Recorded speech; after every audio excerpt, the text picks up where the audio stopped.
Hi, it's Bridget from Be Active for Change. And I wondered if you knew it's World Voice Day today. I love a great voice, don't you? I find it really brings an added sort of texture, a dimension. It makes anything I'm listening to really memorable.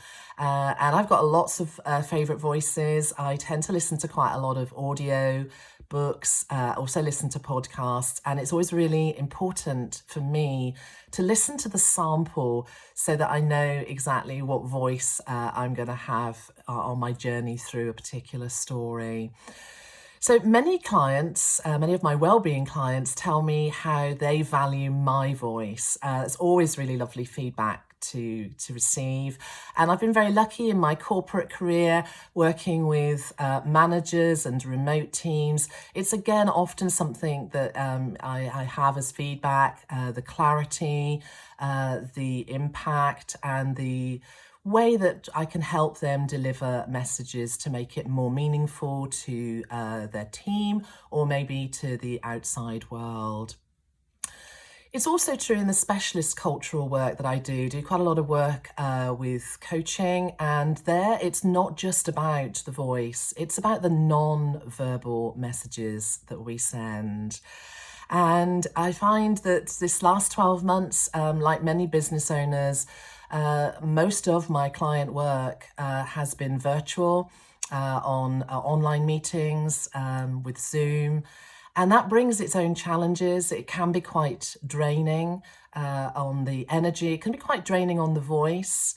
And particularly when there is inadequate visual or auditory reception, if the reception's quite bad, you know, that robotic voice that cuts in really can change the way that you're either hearing the message or perceiving the message.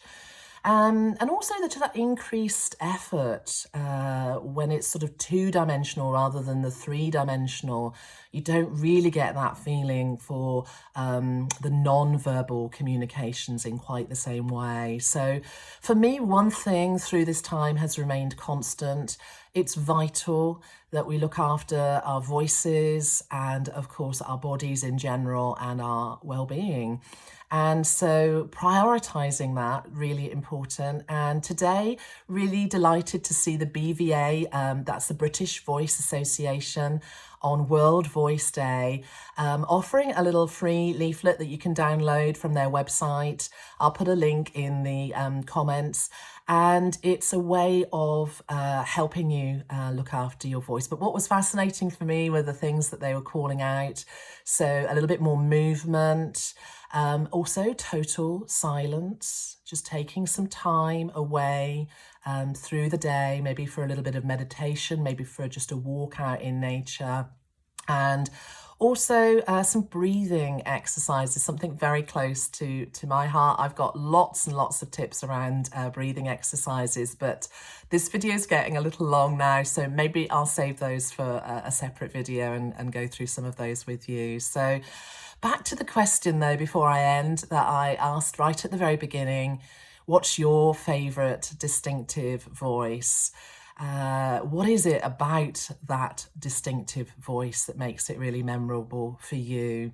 So it may be a famous voice. It doesn't have to be. It might be somebody you do listen to regularly on the TV or on the radio.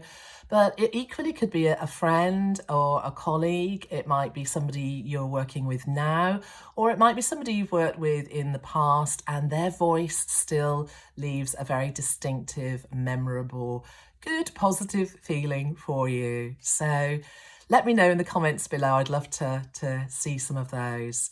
So go out and enjoy World Voice Day if you can. Use your voices. You know, we've been given them to use to communicate with one another. Really important at the moment, obviously. And yeah, until next time, take care.